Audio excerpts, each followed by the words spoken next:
Thank you. Jamie, thank you. Let's try to get Jamie to come out of his shell. Anyway, it's great to be back at the Rancho Mirage Writers Festival. It's the great Writers Festival, thanks to Jamie and all the folks who work here. And I think it's my fourth time here. And I love how diverse it's gotten.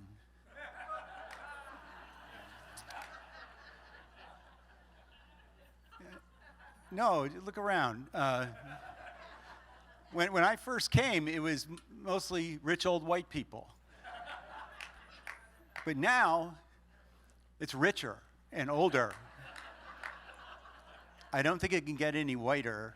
But anyway, I fit right in. I turned 75 years old this year. Yeah, no, don't applaud. It's just a matter of not dying. So I'm at the stage of my career where I used to write a weekly column. I write very occasional columns, and I mostly write books. But every now and then I'll write a column, and I'll get emails that say, "It was so nice to see your column in the newspaper. I thought you were dead." So heartening things to see. Anyway, a lot of great writers here. I always feel like a little bit of a fraud. There's so many people, especially in the journalism area, who are knowledgeable, who do great research, who report facts and information, and that has not been my career at all. I'm a humor writer, so basically what I do is sit around in my underwear and make things up. It's a lot like being a consultant. Actually, a consultant would be wearing your underwear. But anyway, I started out as a regular reporter, and I lacked the fundamental skill that good journalists have, which you have seen on display many times at this very festival, which is the skill of interviewing people. People like Maureen Dowd, Jeffrey Brown, really good at interviewing. People can interview anybody about anything, never are intimidated, never flustered, very suave. I was terrible at that part of journalism. And I would be reminded of it from time to time as a columnist. I'll give you one example, kind of the low point. In 1992, I was in New Hampshire writing columns about the New Hampshire primary. As I did every 4 years, I'd go to New Hampshire and Iowa for the caucuses and the primaries. And so every day I had to come up with something to write a column about. And one time I decided to spend a day following then First Lady Barbara Bush around, not as a stalker, but as a member of the press corps with the First Lady, who was then campaigning around New Hampshire on behalf of her husband, then President George Bush. And it was a big deal, Mrs. Bush, all over the state. She had a lot of dignitaries with her, of course, the Secret Service, and just an entourage of politicians. And then behind it, a big bus full of press people, one of which was me. And we're riding all around New Hampshire, going to all these events. And I'm not really part of the Washington world, so I'm just kind of lurking in the back of the bus and at the outskirts of the events, taking notes from a little humor column. But at the end of the day, there's a big event on a hotel ballroom in Nashua, New Hampshire, and the place is packed, and Mrs. Bush gets up and gives a speech. Everybody's excited, big excitement. And at the end of this, they do a series of photos on stage. And one of them was the press corps. Mrs. Bush's aide had the press corps, a couple dozen of us, come up on the stage with her and arranged us in a semicircle around Mrs. Bush and put me right next to Barbara Bush, who I've never met. She didn't know who I am. And I'm standing right next to the First Lady. And that's a situation where I know in my mind to say nothing. You're honored to be there, but don't make a fool of yourself. So just smile. I knew that in my mind. But you know how your brain doesn't always alert the rest of your body as to the plan. And I look down and I see to my horror, my mouth is moving, and I'm talking to Mrs. Bush in a very loud, perky voice. Bear in mind, in a crowded ballroom, all these reporters around, and I say to Barbara Bush, the First Lady of the United States, who has no idea who I am, I've never met, I said to her, "I shop at the same supermarket as your son, Jeb."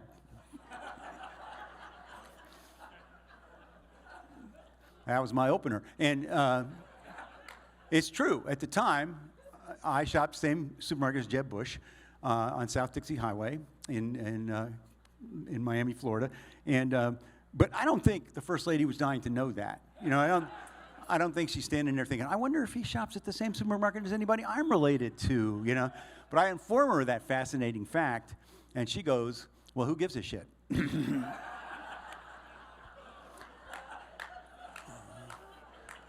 Not with her mouth, with her eyes. She made that really clear. What she said with her mouth was, oh, we just celebrated Jeb's 39th birthday. Now, if you analyze these two statements, I shop at the same supermarket as your son Jeb. Oh, we just celebrated Jeb's 39th birthday. They have almost nothing to do with each other, except the word Jeb.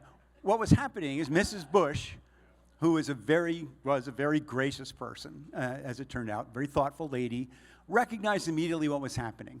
It was, you know, the person in front of her, because she's Barbara Bush, has been reduced to a blithering idiot and blurting things out. You know, I'm sure it happened to her all the time. And she was bailing me out. It was a very thoughtful thing. She was making it look like we were having a conversation. We weren't, because there was no way you could have a conversation about the fact that I shopped at the same supermarket. But she was making it look that way. And I'm thinking, wow, that is, I mean, I knew what was going on. Thank you, Mrs. Bush. This is so nice to, you know, she's not making me feel like a complete idiot for saying that. That's what I'm thinking with my mind. But then I look down and see that my mouth is thinking, whoa, we are really hitting it off here. And I hear myself say to Barbara Bush, following up on the fascinating fact that I shop at the same supermarket as her son Jeb, I said, he's very tall. I swear to you, that was my second statement to the First Lady of the United States. And it's true, Jeb Bush is a very tall individual, but I'm sure the First Lady was already aware of that fact, you know. So now she's looking around for the guy with the tranquilizer dart gun, you know. What she said is, well, he didn't just grow this year. And that was it. That was the end of my interview with Barbara Bush, First Lady of the United States. So that's why I had to endure the ridicule of my fellow journalists on the long bus ride back to the hotel, marveling at my interviewing technique, expecting what I would have asked Lee Harvey Oswald. But anyway, that is why I became a humor writer instead of a real journalist or even a real columnist like Maureen Dowd. I just was better at just sitting around and making stuff up. So my career, for the most part, consists of doing things, stupid things very often, and then writing about them. Sometimes they were rewarding things. Like when my son, Rob, was in middle school, it was a good time to be a humor columnist because you can really embarrass your children, which is kind of your job when they're in those early, you know, teen years, and they really can't stand the idea of even being related to you. He's in middle school. I got a call at the Miami Herald from the Oscar Mayer Corporation saying they're bringing the Oscar Mayer Wienermobile to Miami. The Wienermobile, I don't know if you're familiar with it. It's a giant fiberglass hot dog in a bun. It's on a truck body. It has a loudspeaker. There actually are 6 Wienermobiles. A lot of people don't know that this nation leads the world in Wienermobile technology, although Iran is developing one. But anyway, they like to get publicity for the Wienermobile. So they called me up at the Miami Herald and said, we're bringing the Wienermobile to Miami. Would you like to drive it for a day? I said, heck yes. I knew exactly what I wanted to do. I wanted to pick my son up at middle school.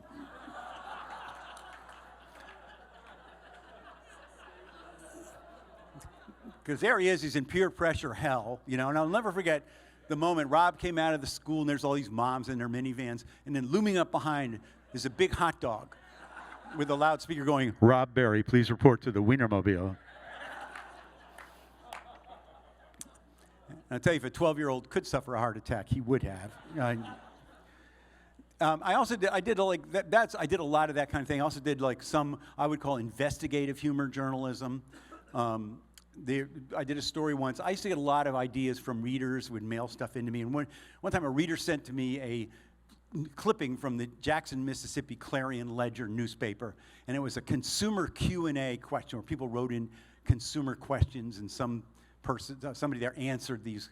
And the question was kind of mysterious. It said, for Christmas, I gave my 2 girls rollerblade Barbie dolls.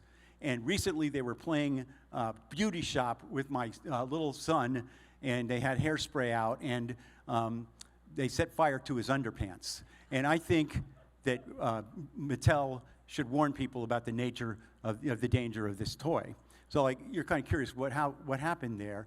And the A part of it just said, Mattel tells us it is no longer manufacturing rollerblade Barbie.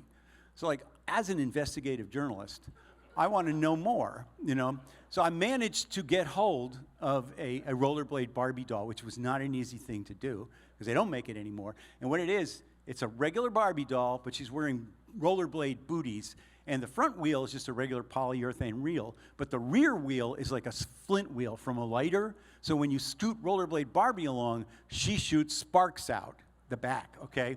Which is an idea dreamed up by a designer now working in Mattel's Afghanistan operation, because obviously it's not a great idea to give sparking toys to young men. So I figure, hairspray is flammable. That's probably what happened. They were spraying hairspray around, and the spark ignited the underpants.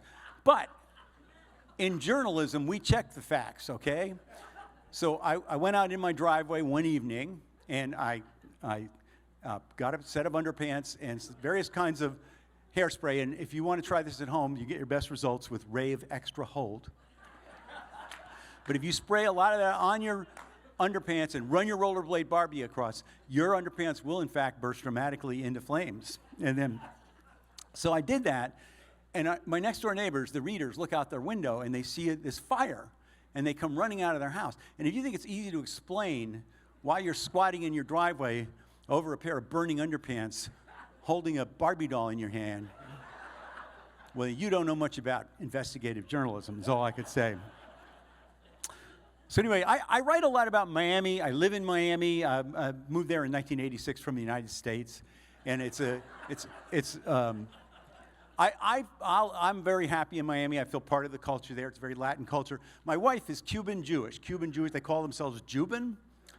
That's what I'm not kidding. They do. My joke is they didn't come over on rafts. They parted the Caribbean. But anyway, I've become fluent in Spanish, which is useful in Miami. Just one sentence. Un momento, mi esposa habla español. That's the total amount of Spanish I know, but it's very helpful. Anyway, and I've become a defender of Miami because a lot of people are afraid of it. People think it's like a dangerous place. Some people think it's a violent place. That really hurts us when people say stuff like that. We want to track them down and kill them, because it's really a lovely city, and it's not what it used to be in terms of crime. I propose that the motto of the city should be, come back to Miami. We weren't shooting at you. So I'm a defender of Miami. I'm also become sort of a defender of Florida, which has got a worse and worse reputation. It becomes something of a joke state and worse. It started, the whole, in my opinion anyway, when the whole slide of Florida's image started was the 2000 presidential election. I don't know how many of you remember that, but all the other states were able to figure out, using arithmetic, who they voted for. But Florida couldn't do that. And it turned out Florida was going to determine who won the election. And during that night, it was a crazy night. First they called the state for Bush, then they called it for Gore, then they called it for Bush again. Then I think briefly William Shatner was in the lead. But anyway, by morning, it was just chaos. Nobody knew who won the state of Florida, and it went on for weeks, and it was hideously embarrassing to those of us who lived in the state. But that sort of started the whole Florida is idiots thing. And that snowballed and snowballed and snowballed. And now there's this whole Florida man thing. Anytime something crazy or stupid happens in Florida, which is very often, it gets to be national news. People are like, Florida man. And there are a lot of weird, angry people in Florida. I admit that. I'm talking about the governor. And no, not just him. There's a lot of strange people there. And there are a lot of strange things happen there. But is it really fair to judge a state of 21 million people just because of the actions of about 19 million people? And I think it's not, and I will tell you why, in anecdote form, why it's sort of unfair to criticize Floridians for for all the bad things that happen in our state. I'll tell you it's a true story. You may have read about it or heard about it when it happened because it got a lot of attention. But it happened about 10 years ago when the Florida meme was really building. And it involved a police incident which was written up very thoroughly by a Florida State Highway patrolman. And this report became international news. So what happened was a woman was driving south on the overseas highway, which connects Miami with Key West, a beautiful drive. This is all in the police report. She was in a hurry to get to Key West because she wanted to see her boyfriend down there at Key West. And she also wanted to look good for him, so she decided to shave her bikini region. Now, some people would pull over to the side of the road.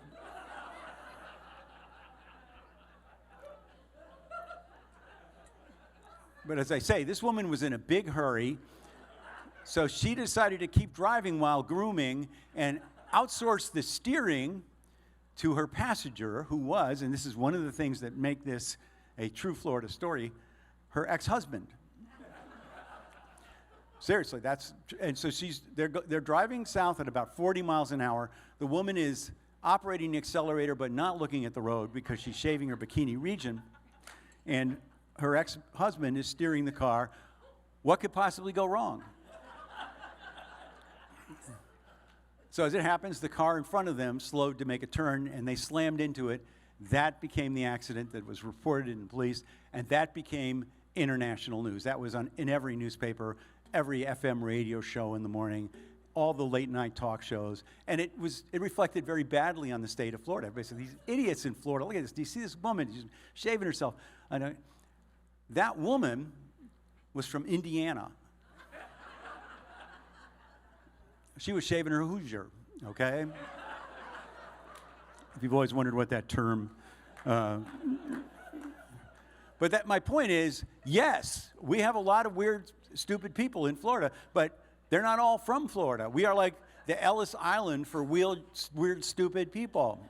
So anyway, a lot of the writers at this festival, Karl Rove, James Carville, others, have been talking about politics. So I thought what I would talk about today is give you my perspective on politics. And I think we have like a crisis in the country right now. Everybody sort of hates everybody, and nobody seems to be really happy with the choices. Like basically, this is a simplistic way of looking at it, but we've got the Democratic Party, the Republican Party, and the way I look at it is, or the way people I think perceive it is, let's say you're driving your car and it breaks down and you're stuck by the side of the road.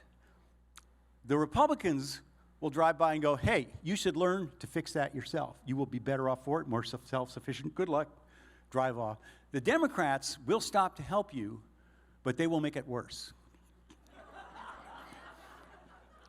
So those seem to be our choices, ointment or suppository. People aren't happy.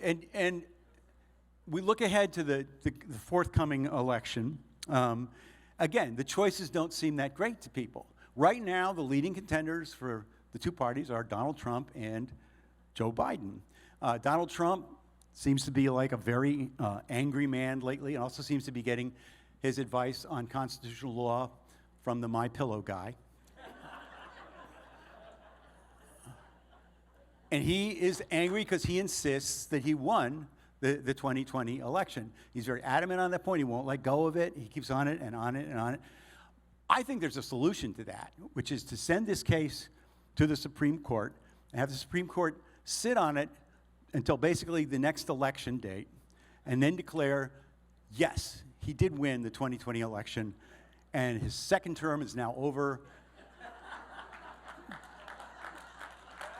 Thank you for your service, Mr. Trump. But unfortunately, you can't run again. I mean, I think, and the My Pillow guy would be like, yeah, that sounds good. You know. So that's him. Joe Biden seems like a very nice man, but he gives the impression that he's finding out what's going on as he reads it on the teleprompter. He's like, so it's a pleasure to be here today in China. Oh, Virginia. The other one. I was raised in China. That's, and then they get Joe down. But anyway, speaking of which, does anybody, by show of hands, who here does not have classified documents lying around your house? Okay, a couple people don't, but most of us do. Who among us have not gone home with classified documents, left them in the garage? It feels like the Biden household was kind of like hoarders with piles everywhere, all marked top secret. What I like is the White House excuse for this is that the president was unaware that he had all these documents lying around. And I don't think that's the argument they think it is. Well, anyway, right now, those are our main choices. And that's why I want to announce something here. And when I do, I'll pause for your spontaneous applause. I am running for president of the United States. Thank you. Thank you very much. And I want to start by telling you where I stand. And I'm not like a typical politician. I don't need to have a focus group to find out what I think, okay? I don't need to take the pulse of the public, all right? I don't need to put a finger to the wind. I know where I stand. I know what I think. I lay it on the line, take it or leave it, okay? I agree with you. on everything. If you change your mind, let me know. That's the kind of leadership I would provide. No, I do have some positions on some things. I'm going to start with foreign policy. Right now, we have two big adversaries. We have China, Russia. China, the balloon. I saw Fran Leibowitz was talking about that earlier. Balloon's up there, and what to do about the balloon. The government doesn't want to shoot it down for some reason. I say let it sail over Miami. Okay, 10 seconds max. That thing is gone, and we don't let things fly over Miami. Anyway, but okay, there's China, which we're sort of, very tense about, and then Russia. We're sort of in a proxy war with Russia right now in the Ukraine, and Russia is the one I really want to talk about, and what we need to do. And I happen to have experience with Russia. You may think, well, he's a humor columnist. What does he know? I have some experience. I've been to Russia. I went there about 7 years ago with a fellow author named Ridley Pearson as part of a program from our State Department where they sent authors over to Russia to meet with Russian audiences in hopes of improving the relations between the two countries. So we see how well that went. I don't think they have that program anymore. And anyway, but before we went, the State Department gave us this big fat packet of warnings about what was going to happen and what we needed to know and what we needed to do. Almost all of it was about surveillance. They said your phone will be tapped, your room will be tapped, your computer will be hacked, you will be followed, you may be confronted on the street, you may be even detained, and if this happens to you, here's what you need to do. All of those things, in fact, did happen to us. We didn't end up being stuck over there or anything, but they made it clear that they were keeping an eye on us. I don't know why. There were just two authors anyway. So, and I remember we would do little talks to groups of Russians, sometimes with translators, and sometimes they spoke some English. Anyway, and I would try to explain what I did. And I had a little slideshow. And they I don't think they have humor columnists in Russia. I'm not. But I would try to explain my job to them. And one of the slides I would show them is me picking my son up at the middle school with the Wienermobile. That's a picture of me. I've got my arm out the Wienermobile, looking pretty proud of myself. And my son is looking like, oh Jesus, And the Russians would look at that, and I could see that they were thinking, how the hell did we lose the Cold War to these? But anyway, the point is, I know a little bit about Russia, and the one thing I would tell you, if you ever go to Russia, that I learned over there, is whatever you do not eat the Mexican food. I say this because one night in Moscow, we finished our little talk, and when we got back to the hotel, the restaurant in the hotel was closed, but there was a Mexican restaurant next door in Moscow run by Russians, and they're not that good at Russian food, let alone. And so anyway, I ate what I later realized must have been a weaponized chimichanga. and I don't want to get too specific here, but if they were listening out of my hotel room that night,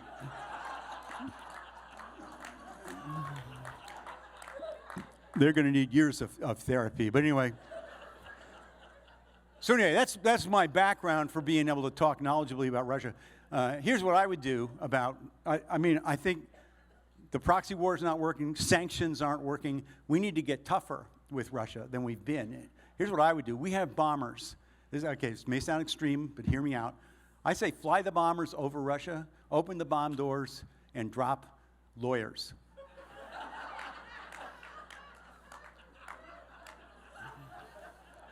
We have them. Let's use them.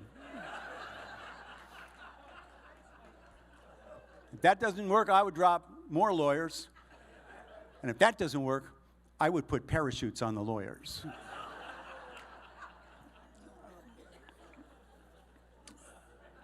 Education. What would I do about education? It's sort of a disaster in this country.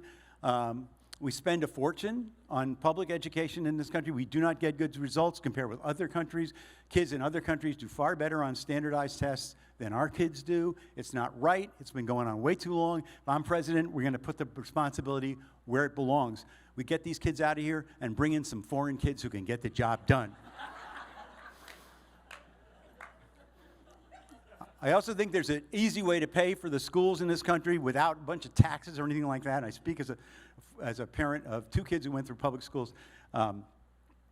If you want to pay for the schools without raising taxes, you bring the parents in the first day, sit them down in the auditorium, and you say, if you don't give us the money we need to run the school this year, we're going to hold a science fair.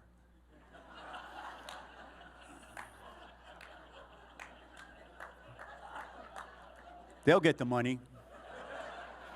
They'll sell crack if they have to, because the first thing you learn when you have a child is the child doesn't do the science fair project. You do the science fair project. I learned that when my daughter was in 3rd grade and competing children were coming in with working cold fusion reactors, you know.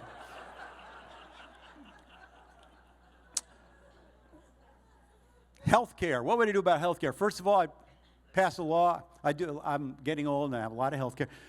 I would make it a federal law that if you have an appointment to see a doctor and you have to wait for more than 30 minutes, you get to give the doctor a shot.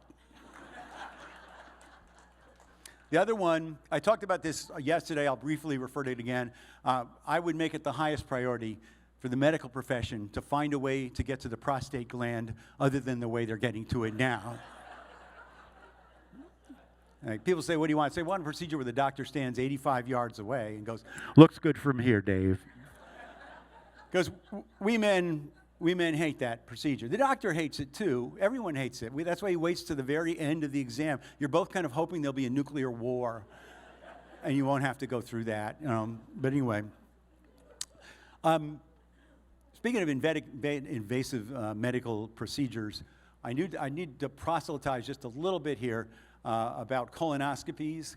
I wrote a column that went viral about colonoscopies, and I learned a lot as a result of writing that column from the reaction, which is that a lot of people don't get them when they're supposed to get them. I didn't, and that's what my column was about, but I suspect that many people here, at least some of you, have been told you're supposed to get a colon. You haven't gotten one because you're afraid the doctor is going to take a tube and stick it 17,000 feet up your butt. And he is. That is in fact, the danger of this procedure is that the tube will exit you and enter another patient. But you should get it anyway because they give you drugs. They give you excellent drugs, okay? When it's over, you go, let's do that again. The only bad part, I just should tell you, is that the preparation for the colon. I don't want to get too explicit, but they have to clean you out. So they give you, the day before, you take a nuclear laxative. So powerful that your bowels travel into the future. And you expel food you have not even eaten yet. So, I don't see the little clock here, so I don't know how much. Oh, there it is. There's the clock. Okay. So anyway, I'm going to close by reading you something. I realize it's been a little bit technical up to now. So I want to talk on a slightly more personal note now to this group. And I want to talk about relationships between men and women, and why they are so difficult to maintain over the long term. Why do men and women have so much trouble maintaining good long-term relationships? And I thought a lot about that problem, and I think I've isolated the cause. Women.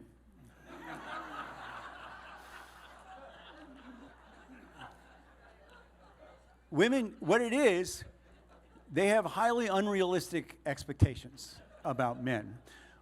Women are unable to accept the single most important truth about men. And every man in this room is going to know that what I'm about to say is accurate.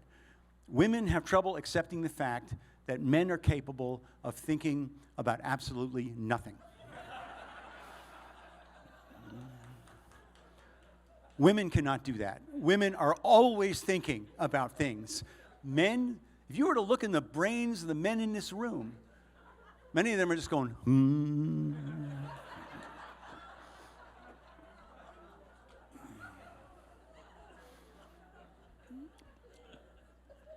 So if you have a woman and a man sitting on a sofa next to each other, the woman's brain is just swarming. It's like, well, I should have told her that, but I didn't want to tell her that, because if I told her that, then she would tell her about that, and then she might tell me. And each thought inspires more thoughts and more. It's like a nuclear reaction of thoughts going on and swirling around the woman's brain, thought after thought after thought after thought.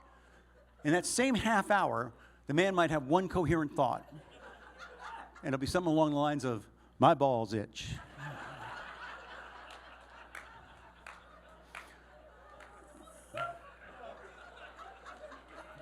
So there's a disconnect. There's a disconnect there.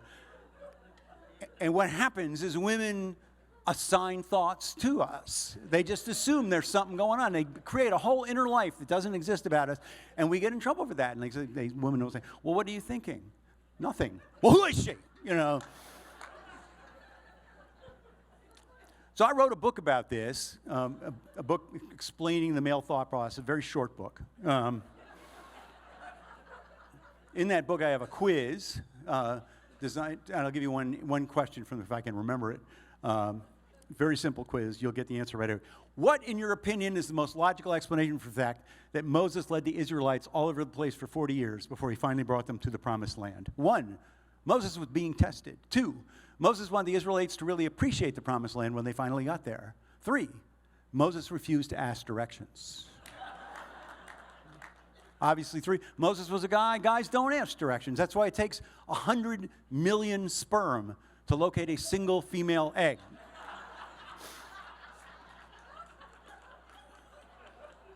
They're all over by the pancreas going, oh, I don't need any help, you know.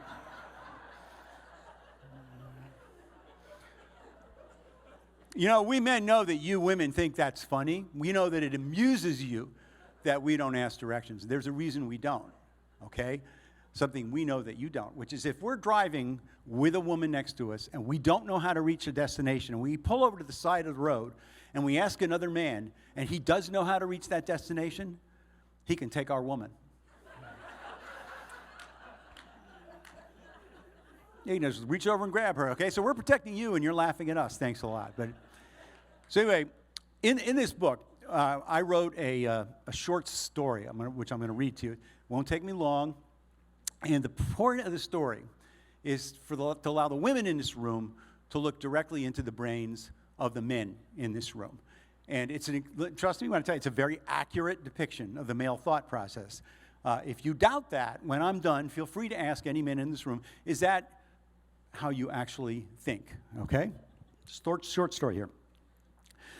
Let's say a guy named Roger is attracted to a woman named Elaine. He asks her out to a movie. She accepts. They have a pretty good time. A few nights later, he asks her out to dinner, and again, they enjoy themselves. They continue to see each other regularly, and after a while, neither one of them is seeing anybody else. And then, one evening, when they're driving home, a thought occurs to Elaine, and without really thinking, she says it out loud. Do you realize, she says, that as of tonight, we've been seeing each other for exactly 6 months? Then there's a silence in the car. To Elaine, it seems like a very loud silence. She thinks to herself, Geez, I wonder if it bothers him that I said that. Maybe he's been feeling confined by our relationship. Maybe he thinks I'm trying to push him into some kind of obligation that he doesn't want or isn't sure of. And Roger's thinking, gosh, 6 months. And Elaine is thinking, but hey, I'm not so sure I want this kind of relationship either. Sometimes I wish I had a little more space, so I'd have time to think about whether I want to keep going the way we are, moving steadily toward, where are we going? Are we going to keep seeing each other at this level of intimacy? Are we heading towards marriage, towards children, toward a lifetime together? Am I ready for that level of commitment? Do I really even know this person?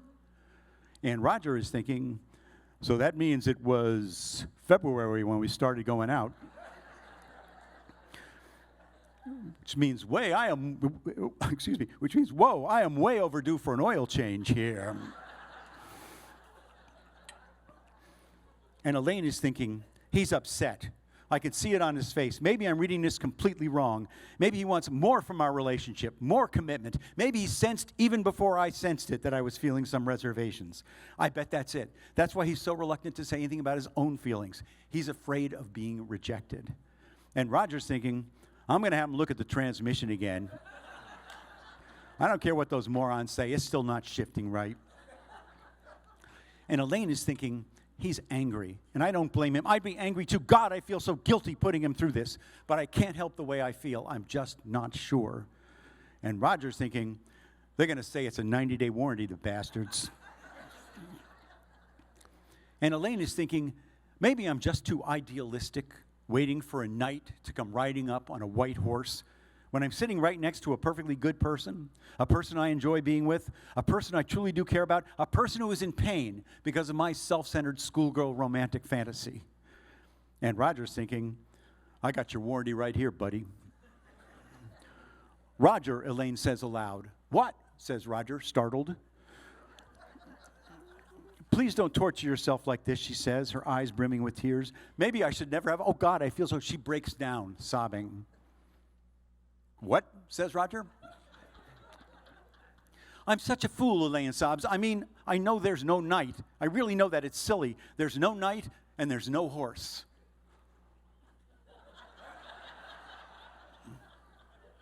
There's no horse, says Roger.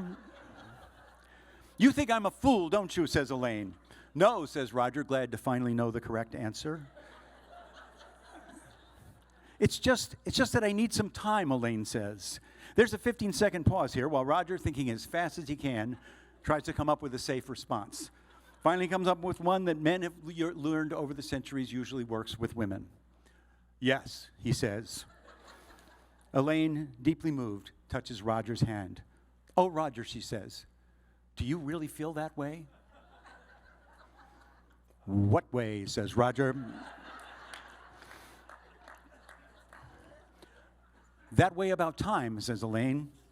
Oh, says Roger, yes.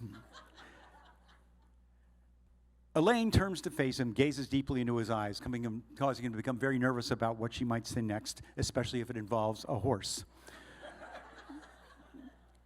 Thank you, Roger, she says. Thank you, says Roger. Then he takes her home, and she lies on her bed, a conflicted, tortured soul, and weeps until dawn, whereas when Roger gets back to his place, he opens a bag of Doritos, turns on the TV, and immediately becomes deeply involved in a rerun of a tennis match between two Spaniards he has never heard of. A tiny voice in the far recesses of Roger's mind tells him that something major was going on back there in the car, but he's pretty sure there is no way he would ever understand what, so he figures it's better if he just doesn't think about it. This is also Roger's policy regarding global warming. The next day, Elaine will call her closest friend, and they will talk about this for 6 straight hours. In painstaking detail, they will analyze everything he said and everything she said. They will continue to talk about this for days, for weeks, for months, never reaching any definite conclusions, but never getting bored with it either. Meanwhile, Roger, while playing racquetball one day with a mutual friend of his and Elaine's, will pause just before serving, frown, and say, Norm, did Elaine ever own a horse? Anyway, that's my views on the world as it stands. Thank you. We got like 5 minutes left, and I'd be happy to answer any questions if anybody has them. I'll try to answer them if you don't have them. I'll have to just make them up then. Yes? No, I told the whale story yesterday. I'm not telling the whale story again. No, half of these people, who have already heard me tell the whale story? Too many people. No. No, I'm not going to tell the whale story. No. What? What? Jesus Christ. All right, I'm going to tell the freaking whale story again. This really happened, and it's my favorite single. I wrote a column about it, partly because of that column. It became somewhat viral, and you can see the TV news report of this event on YouTube. Well, what happened was a dead whale washed up on a beach in Oregon, and it was a huge whale, 42 feet long, 8-ton whale, started to rot and stink. The stench terrible in the area. So they had to do something about the whale. So they bring in the Oregon Highway Department, which is called the Oregon State Highway Division. I don't know what the thinking was there. I guess the highway is a big thing, and whale is also a big thing. So the TV news broadcast begins with a guy named Paul Lindman, who still works in Portland Market, standing in front of this giant whale, seagulls walking around on it. And he goes, "You might say they had a whale of a problem here, you know." Then he introduces the head of the Oregon State Highway crew. This is a serious, hard-hatted man who explains the plan, which is they're going to blow up the whale. Now, he doesn't say that they've never disposed of a whale before. I should stress that. But he reveals that the solution is that they're going to use dynamite. And sure enough, behind him, they're digging this hole under the whale and putting big boxes of dynamite. They used a half a ton of dynamite on this whale. So he explains the plan. The plan is they're going to blow up the whale with the dynamite. The whale will then be in little pieces. These pieces will then be eaten by the seagulls and other marine scavengers. And there you'll have it, a textbook whale disposal. So the next scene, they backed up the camera behind a sand dune a quarter of a mile from the whale. So you're looking over the dune at the whale, okay? And they've also backed up the spectators. Quite a large crowd of people showed up to see this. As I said to the group yesterday, if you knew they were blowing up a dead whale anywhere in Rancho Mirage today, you would not be here. It'd be just me and Jamie here. All right. So the spectators, the camera behind, they're looking over at it's a peaceful scene. There's the whale, the Pacific, the seagulls walking around.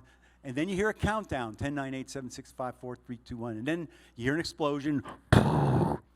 Huge cloud of smoke erupts, envelops the whale. You can't see the whale at all at this point. And then you hear some people cheering. Oh, yay, they blew up the whale. And then you hear somebody go, "Oh my God." And then there's a smear on the camera lens. And then the camera goes dark. Because what's happening now is gravity, which apparently no one had informed the Oregon State Highway Division about. And gravity is causing dead, rotting whale to rain down out of the sky. And I've talked to people who were there that day. They said it was so disgusting. And it's raining down. And some of these are big pieces of dead, rotting whale. And we know this because the next scene we see is the parking lot where the cameraman is run with all the spectators. He finally gets this goo off of his camera, gets it going again. And the first thing you see is a car whose entire roof has been caved in by what looks like a booger the size of a refrigerator. And wouldn't you like to listen in on the phone call to that insurance agent, you know? You say your car was struck in a parking lot by a whale. Oh, a whale from the sky. Then the camera goes back out onto the beach, and there on the beach where the whale had been is the whale. Tremendous amount of whale. It's different shape, but it's the large amount of whale. What there's no longer any of on the beach is seagulls. Maybe some seagull molecules, but any intact seagulls are on their way to Alaska at this point. So as I said yesterday, what life lesson does this teach us? It teaches that if we have a problem, whatever it is, big or small, personal or professional, we cannot figure out what to do. Whatever we do, we should not ask the Oregon State Highway Division to help us. Anyway, I want to thank you all for this, and Jamie again. And if I am elected, you can all be on the Supreme Court, all of you.